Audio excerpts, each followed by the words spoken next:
Sekarang Pak Anies resmi ubah status LinkedIn-nya jadi open to work. Yang berarti Pak Anies sekarang lagi nyari kerjaan. Jadi selama ini Cak Imin itu pura-pura blunder supaya Abah Anies kalah. Anies Baswedan mengkritik keras langkah Muhaimin Iskandar atau Cak Imin yang memilih bergabung dengan kabinet pemerintahan Prabowo Subianto. Menurut Anies, jika kalah dalam kontestasi, sudah seharusnya dia berdiri di luar dari kelompok yang menjuarai perlombaan. Kasian banget loh anak-anak Abah, tahun ini kalian adalah manusia paling sial. Saya terus di jalan perubahan. Kami terus di jalan perubahan. Ini mah the real perubahan gitu ya. Berubah-ubah gitu. Nah ini dia, ada Dr. Tiffany yang memperingatkan Pak Prabowo untuk tidak dekat-dekat dengan Cak Imin. Katanya dia brutus gitu katanya. Saat itu saya baru sadar bahwa ternyata selama ini yang tidak dimenangkan tidak pernah hadir. Yang hadir hanya yang dimenangkan. Nah, halo sobat-sobat sudut pandang, waduh gimana nih kabar kalian? Semoga baik-baik saja ya dan semoga selalu diberikan kesehatan. Seperti biasanya kalau barengan sama aku di sini, aku mau ngajakin kalian nih untuk mencari info menarik apa ya hari ini. Nah, sobat-sobatku semuanya, karena kemarin itu baru aja nih Pak Prabowo itu memanggil para calon menterinya, calon wakil menterinya, dan juga sudah Pak Prabowo itu memberikan pembekalan kepada calon menteri dan calon wakil menterinya. Kali ini aku mau ngajakin kalian nih untuk untuk kita tarik mundur ke belakang mengingat sesuatu yang sepertinya kok menarik gitu ya. Ini ada kaitannya dengan calon menterinya Pak Prabowo Subianto. Kira-kira apa ya itu? Langsung kita tonton video satu ini dulu. Iya. Ini dia Cak Imin yang melenggang dengan senyum lebarnya ya kan ketika dipanggil Pak Prabowo Subianto di rumahnya. Yang bertepatan banget di waktu itu adalah pemanggilan para calon menterinya Pak Prabowo Subianto. Lihatlah betapa senyum lebarnya ya kan. Kita baca dulu captionnya. Dari sekian calon menteri yang diundang Pak Prabowo Subianto, hanya Cak Imin yang menarik perhatian warganet. Senyum sumringah bikin Abah senam jantung. Abah Anies gak diajak. Iya. Ini nih yang mau aku ajak kalian buat tarik mundur ke belakang. Kenapa? Karena kita tahu lah ya, Cak Imin ini dulu tuh adalah pasangannya Abah gitu loh. Tapi tiba-tiba waktu pemanggilan menteri kemarin kok ada gitu loh. Abah ini gimana kabarnya Abah? Abah bagaimana kabarnya? Ternyata ada nih kabar terbarunya dari Abah. Anies merasakan apa yang rakyat rasakan. Gimana enggak? Soalnya sekarang Pak Anies resmi ubah status LinkedIn-nya jadi open to work. Yang berarti Pak Anies sekarang lagi nyari kerjaan. Setelah perjalanan Pak Anies yang panjang dan kurang berhasilnya di penyalonan sebagai Presiden Indonesia, dan juga dimainin hatinya pas mau dicalonin sebagai Gubernur Jakarta lagi, ini sama halnya kayak Bapak Mahfud MD. Bapak Mahfud MD juga mengundurkan diri sebagai Menteri Koordinator Politik, Hukum, dan Keamanan waktu saat penyalonan sebagai Wakil Presiden Indonesia kemarin yang berujung kurang beruntung juga. Yang artinya Pak Anies dan Pak Mahfud sama kayak kita nasibnya guys. Cuman bedanya uangnya mereka gak sedikit kayak kita. Dapat kabar terbaru dari Abah nih. Abah lagi nyari kerja. Waduh. Sobat-sobat barangkali nih punya lowongan kerja gitu, boleh lah nanti telepon sama Abah gitu ya. Karena si Abah ini lagi sibuk nyari kerja, sedangkan mantan kawannya ini melenggang jadi menterinya Pak Prabowo. Aduh, kira-kira perasaan anak Abah gimana ya? Sumpah ini kocak banget, berarti selama ini dugaan kita bener ya guys ya. Jadi selama ini Cak Imin itu pura-pura blunder supaya Abah Anies kalah. Lihat ya, cengar-cengir loh Cak Imin, sementara Abah nyari loker.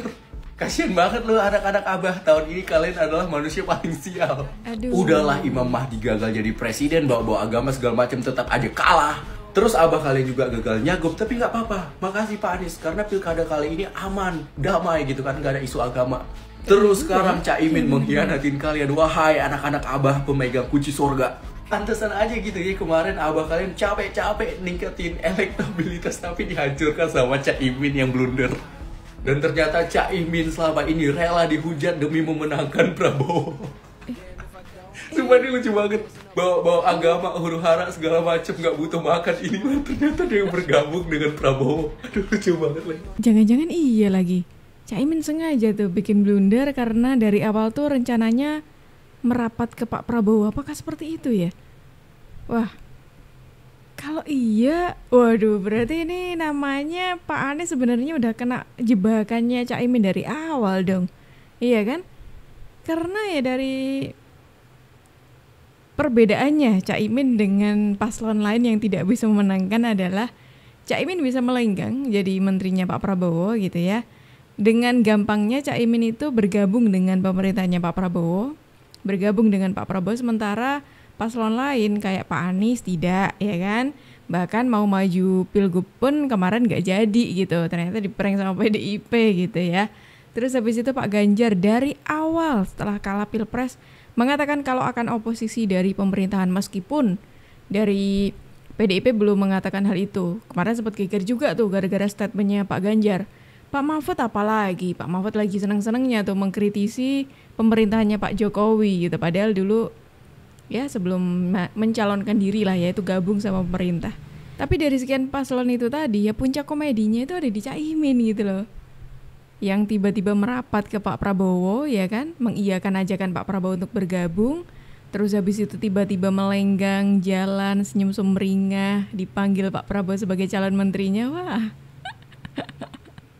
The real puncak komedinya ada di Caimin nih. Anies Baswedan mengkritik keras langkah Muhaimin Iskandar atau Caimin yang memilih bergabung dengan kabinet pemerintahan Prabowo Subianto. Menurut Anies, jika kalah dalam kontestasi, sudah seharusnya dia berdiri di luar dari kelompok yang menjuarai perlombaan. Anies mengatakan kelompok yang kalah harusnya tidak ikut jadi bagian dari pemenangan. Adapun Caimin merupakan sosok yang mendampingi Anies saat mengikuti ajang Pilpres 2024. Dalam kontestasi tersebut, Anies dan Caimin dikalahkan oleh Prabowo dan Gibran. Pasca Pilpres, Caimin memutuskan untuk bergabung dengan kabinet Prabowo. Caimin digadang sebagai salah satu menteri di pemerintahan baru mendatang. Meski begitu, Anies tetap menghormati apa yang jadi keputusan Caimin. Namun, Anies tetap memegang kuat prinsipnya soal yang kalah berada di luar.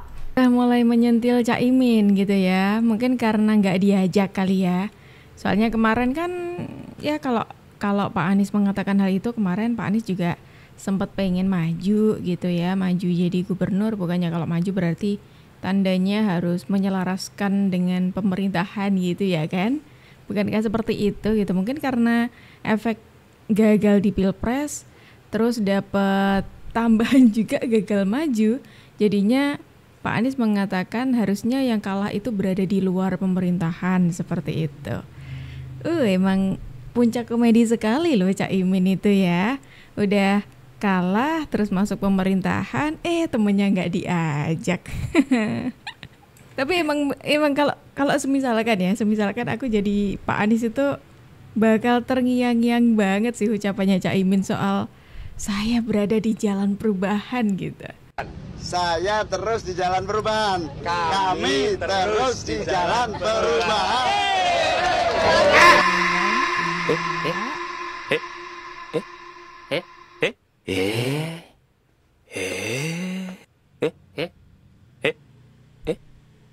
Dan yakinlah Allah yang Maha Kuasa, Tuhan yang Maha Pengasih yang penyayang akan mencatat ini sebagai jihad perjuangan untuk demokrasi di Indonesia.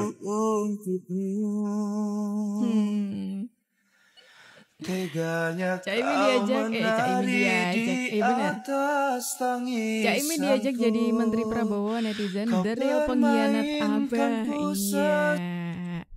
Makanya ya, ini kan aku udah bilang tadi ya, puncak komedinya tuh ada di Caimin gitu ya kan. Terus tapi ngomongin soal pengkhianat itu ya, kali ini abah merasakan bagaimana janji yang diucapkan itu pada akhirnya dikhianati gitu. Seperti yang kayaknya sebelumnya juga pernah dilakukan gitu ya kan, sama beberapa partai yang lain yang awalnya ngomong A tapi ujung-ujungnya ngomong B gitu. Bahkan waktu Pilpres kemarin pun juga sama kan gitu loh. Sama kalau untuk bisa bersama Caimin kan awalnya bukan Caimin gitu. Harus menyingkirkan satu orang sebelum Caimin hingga pada akhirnya bersama Caimin. Dibales sama Caimin gitu. Tapi ya sudahlah ya. Apa yang dikatakan Caimin itu benar, ada di jalan perubahan. Perubahan yang the real, tiba-tiba berubah. Perubahan yang bisa berubah kapanpun. Ini mah the real perubahan gitu ya. Berubah-ubah gitu. Tapi kalau tadi ya, sindiran kan datang dari Abah ya. Sindiran datang dari Abah Anies ke Caimin gitu. Kali ini sebagai anak Abah yang patuh banget sama abahnya gitu. Karena abahnya lagi berjuang menyuarakan soal tadi ya, soal sindiran tadi. Ada nih anak Abah yang juga membantu abahnya gitu. Membantunya dengan memperingatkan Pak Prabowo coba. Waduh. Nah ini dia. Ada Dr. Tifa nih yang memperingatkan Pak Prabowo untuk tidak dekat-dekat dengan Caimin. Katanya dia brutus gitu katanya. Coba kita baca ya, kita baca. Ini Muhaimin Iskandar alias Caimin masuk dalam daftar kandidat menteri di kabinet Prabowo Gibran. Caimin bahkan menghadiri ke Kertanegara untuk menyambangi Presiden terpilih Prabowo Subianto. Dulu lawan kini lawan, nggak salah. Oh ya, coba kita lanjutin dulu aja. Dulu lawan, kini lawan menjadi kalimat yang bisa menggambarkan hubungan politik antara Caimin dan Prabowo Subianto. Dulu lawan, kini kawan kali, maksudnya. Dr. Tifa yang aktif mengkritik pemerintahan ikut menyoroti masuknya Caimin di kabinet Prabowo Subianto. Ini kan kalian udah tahu lah ya Dr. Tifa itu siapa dan seringkali tuh menyuarakan soal kritikannya kepada pemerintah ya, apalagi kepada Pak Jokowi dan ada di barisan mana. Udah tahu kalian pasti. Dr. Tifa kemudian memperingatkan Prabowo untuk hati-hati dan tak dekat-dekat dengan Caimin. Sang dokter mengibaratkan Caimin layaknya sosok Brutus dalam dunia politik. Brutus merupakan kisah Romawi yang menceritakan tentang politikus bernama Marcius Junius Brutus yang membunuh Julius Caesar meski sudah ditolong sang raja. Brutus kemudian menjadi simbol keculasan seseorang politikus yang rela melakukan cara-cara kotor demi mendapatkan apa yang diinginkan.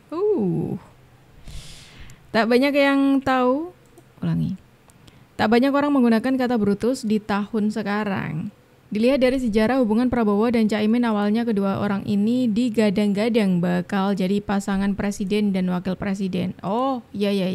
Dulu pernah emang waktu sebelum bersama Mas Gibran banyak nama yang diduga oleh para netizen ya, oleh para masyarakat Indonesia yang bakal mendampingi Pak Prabowo. Karena pendamping Pak Prabowo ini yang paling akhir ketimbang paslon lainnya ya. Sempat ada namanya Pak Erick Thohir, Pak Erlangga Hartanto, itu sempat ada nama-nama itu. Masuk ada nama Caimin gitu loh. Dan bahkan namanya Mas Gibran itu tidak termasuk di prediksinya orang-orang. Makanya ketika Pak Prabowo mengumumkan bersama dengan Mas Gibran, wah orang-orang terkejut jelas ya. Ketika melihat peluang kecil, Caimin langsung pindah haluan dan mendukung Anies Baswedan. Waduh, ini waktu awalnya nih. Setelah kalah usai maju bersama Anies Baswedan, Caimin justru kembali merapat ke pemerintahan. Hingga kini Caimin memperkuat PKB dengan menempel ke Pak Prabowo yang sempat jadi rival di Pilpres 2024. Bagaimana Dr. Tifa ini memperingatkan Pak Prabowo untuk tidak dekat-dekat dengan Caimin gitu. Entah ini peringatannya karena ada efek itu tadi, ada efek sakit hatinya karena sudah mengkhianati abahnya atau bagaimana nih gitu. Tapi emang lucu banget sih Caimin ya. Memang benar-benar Caimin bikin kejutan yang wah, gebrakan yang luar biasa gitu. Nah, ngomong-ngomong soal Caimin dan juga Pak Anies, ada yang menarik lagi nih selain deretan ini tadi, deretan komedi yang disajikan gitu ya. Tiba-tiba Caimin yang masuk pemerintahan terus jadi kandidat calon menterinya Pak Prabowo. Ada yang menarik nih. Jadi Pak Anies itu juga diundang datang ke pelantikannya Pak Prabowo dan juga Mas Gibran. Nah, menariknya adalah Pak Anies bakal datang katanya. Bukan hanya di MPR, ketika KPU menetapkan hasil sesuai dengan keputusan MK, kami memilih untuk hadir. Dan pada saat itu saya baru sadar bahwa ternyata selama ini yang tidak dimenangkan tidak pernah hadir. Yang hadir hanya yang dimenangkan. Nah, menurut saya dalam kehidupan bernegara itu proses tatanan ini harus dijaga adabnya. Jadi ketika teman-teman tanya MPR datang apa tidak, wong di KPU aja saya datang kok.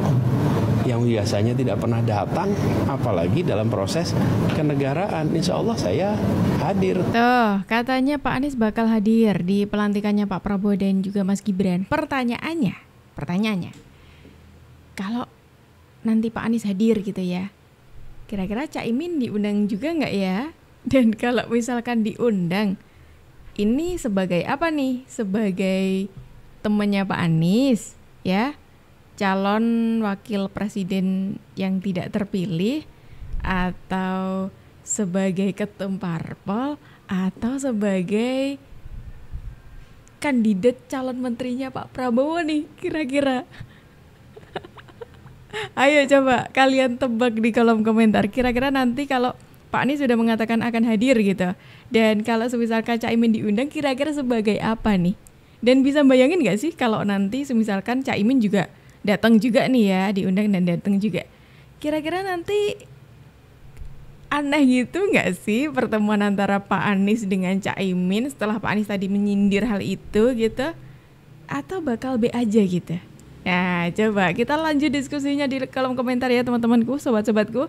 Jadi kita akhiri dulu video kita hari ini sampai di sini. Terima kasih banyak untuk kalian yang sudah menemani aku dari awal sampai akhir.